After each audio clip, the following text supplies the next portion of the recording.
Hey guys, it's Robin the Lady Biker. Heading out today, meeting a fellow motovlogger and Instagrammer, and gonna leave it a surprise, but basically today is all about the fact that freedom is never free. Hang on for the ride. I want to introduce you to someone that you may not know.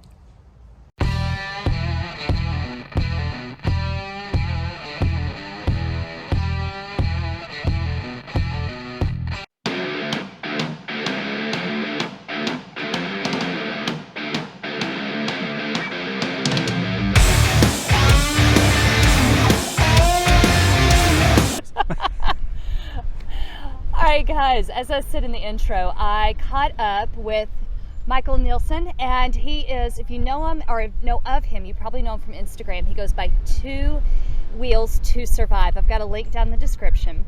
And he's got he's in the middle of an epic trip right now, but he ran through Santa Barbara, so we had to connect. I'm so glad that we made the time. Yeah, it was awesome. We were able to catch up. I was glad we were. I know we were touch and go there for a little bit. So. Yeah, and because we've been connected through Instagram for a little over a year now, so it's kind of nice to actually put a real face to a name. It's a real person, not just a bot somewhere. Exactly. So for this, give everyone a little bit about who you are and your background. So my name, like you said, Michael Nielsen. I born and raised southeast Wisconsin, just outside Milwaukee. Probably how I ended up on a Harley. Currently live out in Washington State near Olympia, about an hour south of Seattle. Spent most of my adult life until recently in the U.S. Army. I was an armored crew member there, rode around on tanks in a 8-wheel vehicle called the Striker.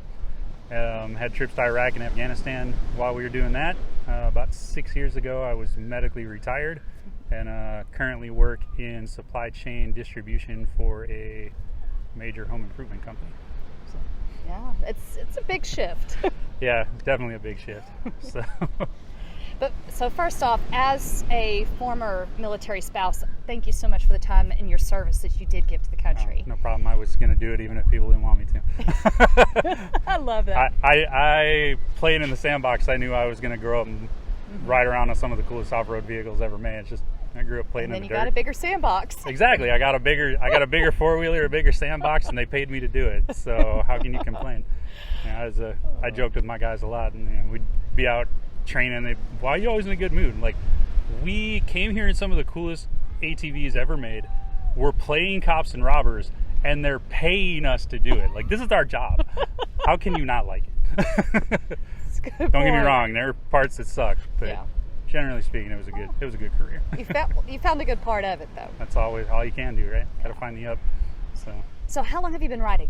So I didn't find blacktop until 2010, but I've been riding all kinds of things literally as long as I've been alive. Started with snowmobiles, 3-wheelers, 4-wheelers, all that good stuff. But yeah, I found blacktop in 2010. Started out on a sport bike, came back, grabbed a Harley, been on a Road King ever since. So that was about 100,000 miles ago. Oh my gosh, that's quite a few miles. Yeah. And I've got a soft spot for the Road Kings. Yeah, I know you kind of got one that caught my eye. So I probably would have had a twin if I could find one. Oh gosh. Okay, so speaking of that, right now you're in the middle of a really big road trip. You want to tell everyone a little bit about it? Yeah, I'm actually in the middle of a 22 national park ride this month. Riding should be between 6,000 and 7,000 miles. Just out soloing, visiting all the parks, kind of highlighting how riding and being out in the parks and being out in nature has helped me deal with the things I brought home from the desert that I didn't want to bring home. So deal with my PTS and all that ugly stuff, the not good parts of the life. So. And you're about a half, 2/3 the way? About 2/3 the way through. I hit Channel Islands this morning, was park number 15. So wow. Yeah, so we're rocking and rolling along.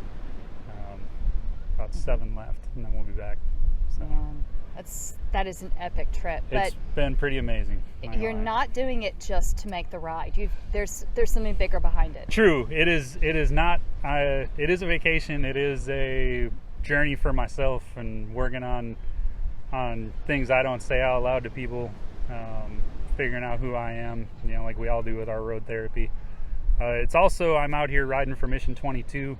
raising some funds for them for their programs that help veterans deal with their PTS, and also with military sexual trauma, alcohol abuse. They've got a whole gambit of programs they offer, and last year with the virus of unspecified origin starting, they also transitioned into helping with groceries for veteran families in need as well. So they offer equine therapy, rock climbing, group therapy, Alcoholics Anonymous. They've got some more intensive programs that you sign up for that they launch monthly, that they even provide an iPad and all the dietary menus and everything to help. So they're all about the whole human approach. I actually was lucky enough to be in their Amer Wellness program second half of last year. It's really kind of a supplement program. Helps with your digestive system, helps with your sleep, just kind of help write some of that stuff out, because like we said, a whole human, and things aren't functioning right inside, it's hard to focus on some of the other stuff. So True. So they help with everything they can in various different avenues. So it seemed like a good group to work with. So. Yeah, that's veterans, and you hear a lot, especially since 4th of July wasn't that long ago. No. We hear a lot about freedom's not free. Mm-hmm. And a lot of people associate that with just what happens on the battlefield. But what so many people miss is that it goes beyond that, because a lot of our servicemen and women and their families come back with issues because of the things that they have to live through, whether it be on the battlefield, whether it be trying to keep things together at home. It's hard. Oh yeah, it's very hard. And let's face it, a lot of us end up, when you deploy, you go to a place, for most of my generation it was Iraq, Afghanistan, maybe some Syria, depending on who you are, but for the majority of us it was Iraq. And you see and do a lot of things that humans probably weren't meant to experience, or not experience for a significant amount of time, and it takes its toll. And then you come home and you're trying to deal with that, and everybody's telling you to just be normal and readjust, and trying to pound that square peg through a round hole, and it just causes friction and does damage here at home. And a lot of marriages lost, a lot of kids who don't have one parent or the other, because a lot of demons causing a lot of trouble. And for a long time, we're barrel-chested freedom fighters. I can take anything. Yeah. So I'm gonna suck it up. I'm gonna drive on. I don't need to ask for help. I got this. It may burn the world to the ground around me, but I'm still driving on. And it's just not a healthy way to live. And unfortunately, numbers are 22 a day is the number. That is the rally cry, is 22 veterans a day we're losing to suicide. That's why we did 22 parks. That's where the two and the two wheels to survive come from. I think the official VA number when they finished their exhaustive study was like 20.6, whatever, 21, 22. It's an insane number of veterans to be losing every day. Because pride, they don't know where to go for help. People who love them don't know what to look for, or how to help, or where to point them. So that's been kind of become my cause after my time in service. I was looking for something bigger, and unfortunately I've buried almost as many brothers here in the States as I did in the Middle East. So it's a cause that's near and dear to my heart. I'm lucky enough to still have a few that came very close, that are still here, and they're on the road to mend.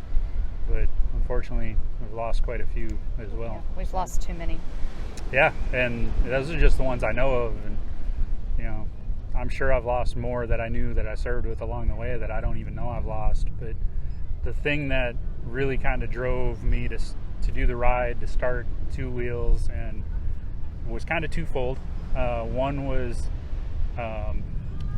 use myself as an example. It's okay to not be okay. It's okay to ask for help. There is a way out of the darkness. You can find it. I've been lucky enough to find it, and kind of my goal now is to help as many other people out of the darkness as I can along the way, in the ways that I know how. My riding is good therapy. being out in nature, being out by the water. Yeah.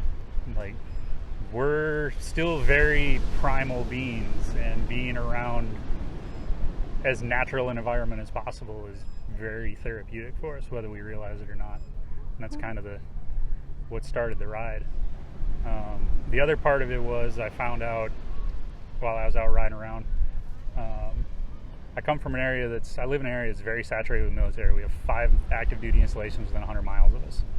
So the military community at large is we know about it. Yeah. And we deal with it. The majority of people who deployed out of guard armories and reserve centers all across the country. Those small towns don't have the resources. They don't have that loudspeaker blaring that we do in the active duty community of, this is what's going on. You need to get these guys help. Look out for this. We can save their lives. We need to get past their pride. So being out on the road, being in the small towns, talking to people while I'm out on the road has brought so much awareness, not necessarily to a veteran, but friends and family of those veterans who may know, like, maybe I should go home and talk to them.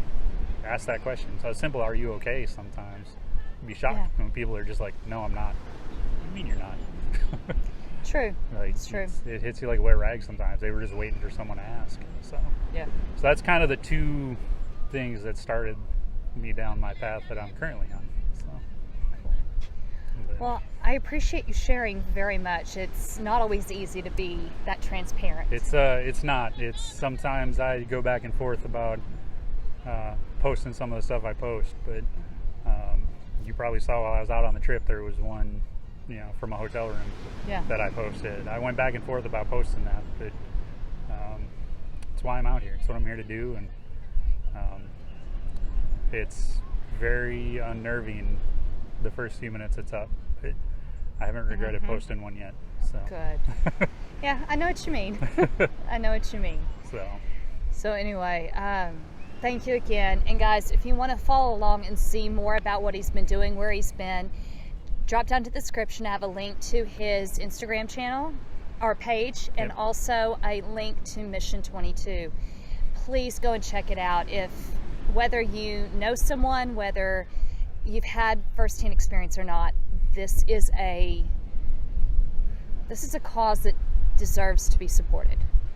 And so anyway, looking forward to seeing the rest of the pictures from the rest of your trip, and I hope you ride safe. That's the goal, is always to ride safe and get home so we can talk about it tomorrow, right? It's true. So, but yeah, looking forward to the rest of the trip, kind of in the home stretch, getting into that, I want to be home, but I don't want to be off the road.